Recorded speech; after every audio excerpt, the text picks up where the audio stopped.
Hello students, last video में हमने science का चैप्टर नंबर 1 स्टार्ट किया था। इस वीडियो में हम वही चैप्टर कंटिन्यू करेंगे। तो स्टूडेंट्स, हमने फर्स्ट चैप्टर में कुछ एग्रीकल्चर प्रैक्टिसेस के बारे में पढ़ा था कि एग्रीकल्चर प्रैक्टिस में कौन कौन से स्टेप्स इंक्लूड होते हैं।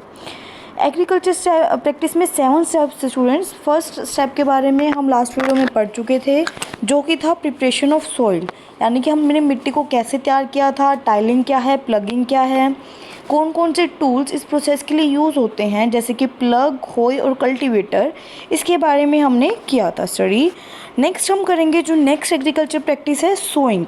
सोइंग का मतलब है बिजाई, यानी कि खेतों में बीज डालना।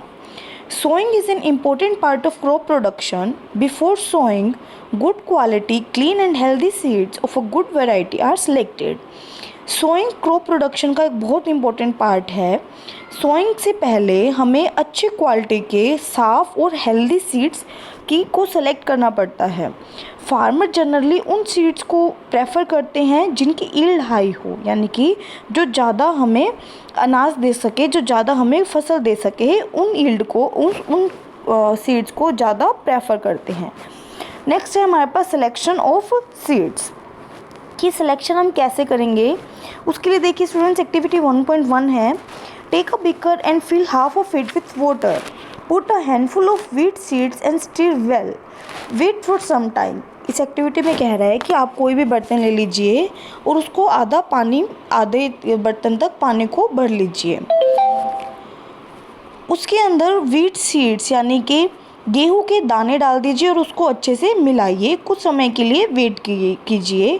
Are there seeds which float on water, क्या कोई सीड्स ऐसे हैं जो वाटर के ऊपर फ्लोट कर रहे हैं। वुड दोज बी लाइटर और heavier than those which sink, क्या वो जो बीज ऊपर तैर रहे हैं वो लाइटर है या हैवियर है जो बीज डूब गए हैं उनसे। वो हमें पता है ऑब्वियसली जो चीज़ ऊपर तैरेगी वो लाइटर होगी। वो लाइटर क्यों है? जो डैमेज सीड है, जो ख़राब बीज होते हैं, वो होलो हो जाते हैं, यानी कि वो अंदर से खाली हो जाते हैं, इसीलिए वो हल्के हो जाते हैं, इसलिए वो पानी के ऊपर तैरने लगते हैं। ये एक अच्छा मेथड है जिससे हम हेल्दी सीड और डैमेज सीड को सेपरेट कर सकते हैं। सोइंग को पढ़ने से पहले सबसे इम्पोर्टेंट टास्क है कि हम उसके टूल्स के बारे में पढ़ें कि सीड्स को सोइंग करने से पहले कौन कौन से टूल्स का यूज़ किया जाता है। तो हमारे पास फर्स्ट टाइप के टूल है traditional tool. The tool used traditionally for sowing seed is shaped like a funnel. एक कीप की तरह यूज़ किए जाते थे। जो टूल्स ट्रेडिशनली यूज़ किए जाते थे उनकी शेप कैसी होती थी? एक फनल की तरह, यानी कि एक कीप की तरह। The seeds are filled into the funnel. उस कीप के अंदर सीड्स को भर दिया जाता था। वो नीचे जाके 2 या 3 पाइपों में से निकलते थे जिनके शार्प एंड होते थे। ये जो शार्प एंड है वो मिट्टी के अंदर जाके सीड्स को वहाँ पे डाल देते थे, सीड्स की वहाँ पे बिजाई कर देते थे। यानी कि हमने पहले कीप में सीड डाल दी, वो जो कीप का एंड है वो 2-3 पाइपों से जुड़ा हुआ है, जिसके बाद जाके वो शार्प एंड से जुड़ा हुआ है। शार्प एंड क्या करेंगे कि बीज को आसानी से मिट्टी के अंदर दबा देंगे। जो दूसरा मेथड हमारे पास है सीड ड्रिल, जो आज के टाइम में यूज़ किया जाता है। Nowadays the seed drill is used for sowing with the help of tractors. आज के टाइम में सीड ड्रिल नाम की मशीन का यूज़ किया जाता है बिजाई करने के लिए, और ये ट्रैक्टर की मदद से चलती है। This sows the seeds uniformly at equal distance and depth. ये जो मशीन है ये बीजों को इक्वल डिस्टेंस पे और इक्वल डेप्थ में, यानी कि गहराई में बोती है। ये इंश्योर करती है ये मशीन कि जो सीड्स है वो मिट्टी से कवर हो जाए बिजाई करने के बाद। इससे क्या फ़र्क पड़ेगा? इससे ये फ़र्क पड़ेगा कि जो बीज है वो पक्षियों द्वारा नहीं खाए जाएंगे। अगर हमने बीज ऊपर डाल दिए, उसके ऊपर मिट्टी नहीं आई, तो बीज पक्षी खा लेंगे, तो ये उसको प्रोटेक्ट करती है। सीड ड्रिल की मदद से जब हम बीजों को बोते हैं तो ये हमारा टाइम और लेबर, यानी कि मेहनत और समय, दोनों बचा लेती है। सीड्स के बीच में अप्रोप्रिएट डिस्टेंस का होना बहुत ज़रूरी है, क्योंकि इससे ओवर क्राउडिंग बच जाती है प्लांट्स की। अगर हमने सारे बीज पास लगा दिए तो इससे बहुत ज़्यादा ओवर क्राउडिंग हो जाएगी और प्लांट्स अच्छे से न्यूट्रिशन नहीं ले पाएंगे। अगर प्रॉपर डिस्टेंस पे होंगे तो प्लांट्स को अच्छे से सनलाइट मिल पाएगी, न्यूट्रिएंट्स मिल पाएंगे और मिट्टी से वाटर मिल पाएगा। At times a few plants may have to be removed और टू प्रिवेंट ओवर क्राउडिंग। और अगर हो भी जाता है कि बहुत सारे प्लांट्स एक साथ लग गए तो हमें कुछ प्लांट्स को निकालना भी पड़ता है उस ओवर क्राउडिंग से रोकने के लिए। नेक्स्ट टॉपिक है स्टूडेंट्स हमारे पास adding manures and fertilisers. Manures और फर्टिलाइज़र्स यानी कि जो हम खाद डालते हैं और उर्वरक डालते हैं खेतों में, उसका है कि हम कैसे उसको डाल सकते हैं, दोनों में से बेटर कौन सा है। जो सब्सटेंस हम मिट्टी के अंदर मिलाते हैं इन फॉर्म ऑफ न्यूट्रिएंट्स की फॉर्म में प्लांट्स के हेल्दी ग्रोथ के लिए, उनको हम बोलते हैं मैन्योर्स या फिर फर्टिलाइज़र्स। मैन्योर या फर्टिलाइज़र की डेफिनेशन आपको यहाँ से करनी है students. The substance which we are added to the soil in the form of nutrients for the healthy growth of plants are called manures and fertilizers. हमें पता है कि जो मिट्टी है वो प्लांट्स को न्यूट्रिएंट्स प्रोवाइड करती है और ये जो न्यूट्रिएंट्स है ये प्लांट की ग्रोथ के लिए बहुत ज़्यादा एसेंशियल है, बहुत ज़्यादा ज़रूरी है। कई एरिया में फार्मर्स क्या करते हैं, किसान क्या करते हैं, सेम टाइप की क्रॉप एक फील्ड में लगाते रहते हैं, वही क्रॉप हर सीज़न में वही क्रॉप लगा रहे हैं। The field is never uncultivated और fallow. Imagine what happens to the nutrients. वो खेत को कभी भी खाली नहीं छोड़ते या फिर उनको मतलब अनकल्टिवेटेड, उसमें हमेशा ही फसल लगी रहती है और सेम तरह की फसल लगती है। इससे जो मिट्टी के न्यूट्रिएंट है उन पे क्या असर होगा, जब हम कंटिन्यू कल्टीवेशन कर रहे हैं इससे जो मिट्टी के न्यूट्रिएंट है उनकी कमी हो जाती है। इसीलिए फार्मर्स को क्या करना पड़ता है, उसमें खाद को डालना पड़ता है ताकि जो मिट्टी के न्यूट्रिएंट्स कम हो गए थे वो दोबारा से रेप्लेनिश हो जाए। इस प्रोसेस को बोला जाता है स्टूडेंट्स मैन्योरिंग। देखिए यहाँ पे दिया हुआ है, continuous cultivation of crops make the soil poor in nutrients. Therefore, farmers have to add manure to the field to replenish the soil with nutrients. और इस प्रोसेस को बोलते हैं मैन्योरिंग। अगर हम इनसफिशिएंट या इम्प्रॉपर अच्छे से या कम मात्रा में मैन्योरिंग करेंगे तो इससे जो प्लांट्स है वो कैसे हो जाएंगे, वीक हो जाएंगे।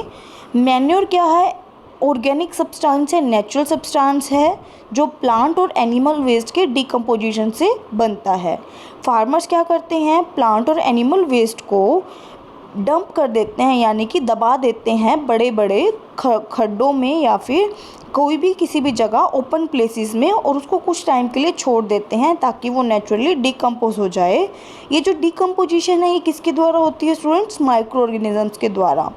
जो डिकम्पोजिशन के बाद जो मैटर बनता है उसको हम क्या बोलते हैं, ऑर्गेनिक मैन्योर।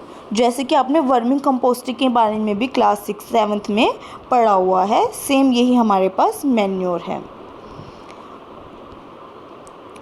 उसके बाद एक्टिविटी 1.2 देखिए क्या क्या है एक्टिविटी 1.2 में स्टूडेंट्स। हमने मूंग के या फिर ग्राम के सीड्स ले लिए, मूंग यानी कि मूंगफली जो येलो दाल होती है, या फिर हमने चने के कुछ दाने ले लिए और उनको जर्मिनेट कर दिया यानी कि अंकुरित करवा दिया। हमने 3 बराबर साइज़ की सीडलिंग ले ली, 3 गिलासेस ले लिए या फिर 3 वेसल्स ले लिए, उनके ऊपर ABC मार्क कर दिया। ग्लास A में हमने थोड़ी सी मिट्टी मिक्स कर दी और थोड़ा सा काउडंग मिक्स कर दिया यानी कि गाय का गोबर मिक्स कर दिया। ग्लास B में हमने कुछ मिट्टी और कुछ यूरिया मिक्स कर दिया और ग्लास C में हमने कुछ भी नहीं ऐड किया, सिर्फ मिट्टी डाली। अब तीनों ग्लासेस में हमें इक्वल अमाउंट में पानी मिलाना है और जो सीडलिंग थे यानी कि जो हमने अंकुरित किए थे वो उसमें लगा देने हैं।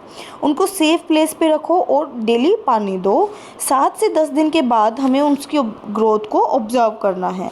क्या जो तीनों ग्लासेस थे उनमें ग्रोथ सबकी सेम है या तीनों की ग्रोथ अलग अलग है? किसकी ग्रोथ ज़्यादा होगी? जो अच्छा मैन्योर होगा उसकी ग्रोथ सबसे ज़्यादा होगी। हमें बताना है कि किसकी ग्रोथ ज़्यादा बेटर है और किसकी फास्टेस्ट है।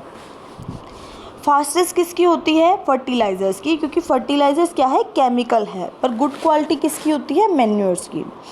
Fertilisers are chemicals which are rich in particular nutrient. Fertilisers वो केमिकल्स हैं जो किसी पर्टिकुलर न्यूट्रिएंट जैसे नाइट्रोजन, फॉस्फोरस, इनसे रिच होते हैं, इनसे भरपूर होते हैं। ये मैन्योर से किस तरह से अलग है?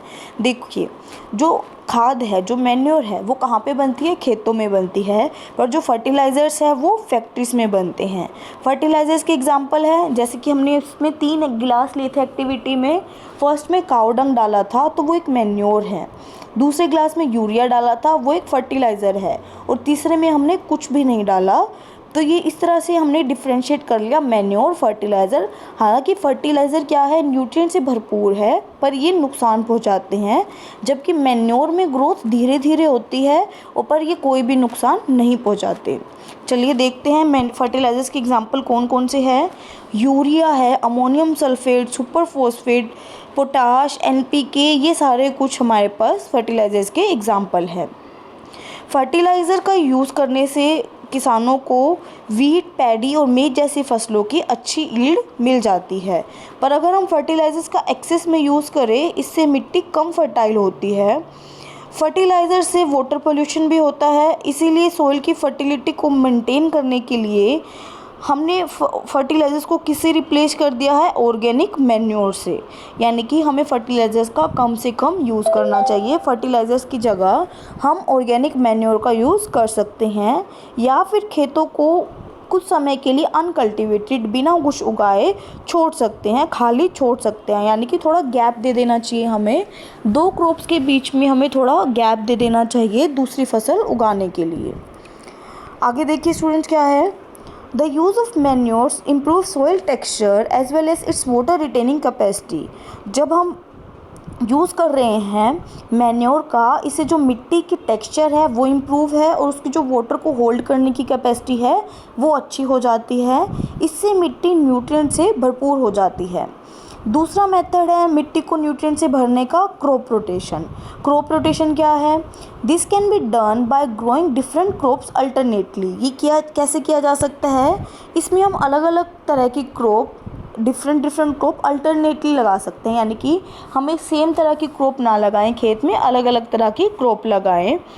Earlier farmers in northern India used to grow legumes as fodder in one season and wheat in the next season।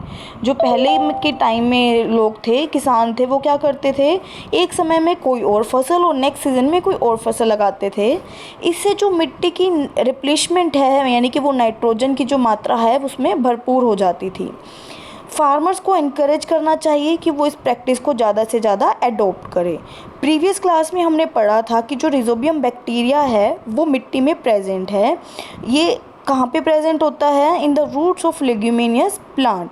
ये रिजोबियम बैक्टीरिया क्या करता है, एटमॉस्फेयर से नाइट्रोजन को लेके उसको सोल्यूबल कंपाउंड की फॉर्म में बना देता है, जिससे कि प्लांट आसानी से इसको ले सके।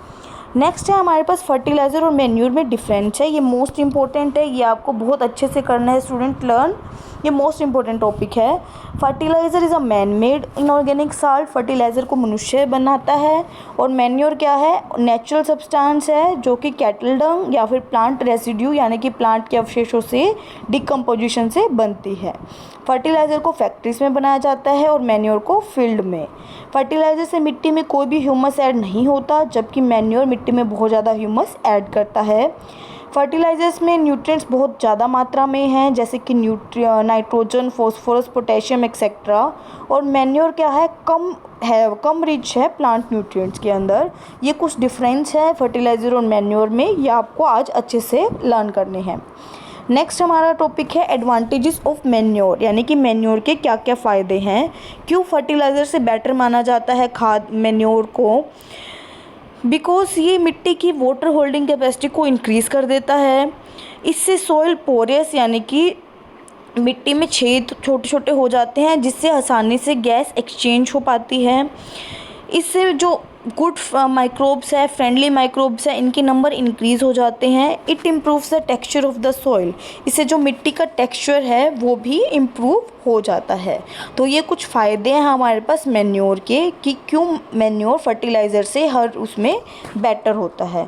तो स्टूडेंट्स आपको आज यहाँ तक करना है। आज का आपका होमवर्क है फर्टिलाइज़र और मैन्योर में डिफरेंस आपको लर्न करना है, ये बहुत इंपॉर्टेंट है। और दूसरा क्वेश्चन आपका जो आपको लर्न करने हैं वो है ये 4 पॉइंट, यानी कि एडवांटेजेस ऑफ मैन्योर। मैन्योर के क्या क्या एडवांटेजेस हैं। आज हमने 2 टॉपिक किए हैं बच्चों। एक फर्स्ट टॉपिक हमने किया था सोइंग, यानी कि बिजाई कैसे करते हैं, बिजाई के लिए हमारे पास कौन कौन से मेथड हैं। दूसरा टॉपिक हमने किया है मैन्योर्स और फर्टिलाइज़र्स वाला, कि मैन्योर और फर्टिलाइज़र क्या होते हैं, हम इनको मिट्टी में कैसे मिलाना चाहिए, इसके क्या फ़ायदे हैं और क्या नुकसान हैं। इन दोनों में से बेटर कौन सा है, हमने एक एक्टिविटी भी रीड की है इसके रिगार्डिंग। आपको इन दोनों में डिफरेंस और मैन्योर बेटर है तो क्यों बेटर है, इसके एडवांटेजेस क्या क्या हैं, राइजोबियम बैक्टीरिया क्या करता है, राइजोबियम बैक्टीरिया क्या करता है, एटमॉस्फेयर से नाइट्रोजन को लेके उसको ऐसे फॉर्म में, सोल्यूबल फॉर्म में, कंपाउंड फॉर्म में कन्वर्ट कर देता है जिससे प्लांट्स उसको आसानी से ले सके। और ये जो राइजोबियम बैक्टीरिया ये कहाँ पे होता है students, in the roots of the leguminous plants, in the nodules of the roots of the leguminous plants, leguminous plants के रूट्स में ये पाया जाता है। तो चलिए स्टूडेंट्स, आज की वीडियो में इतना ही। आपको ये वीडियो अच्छे से देखनी है और समझनी है। Thank you and have a nice day.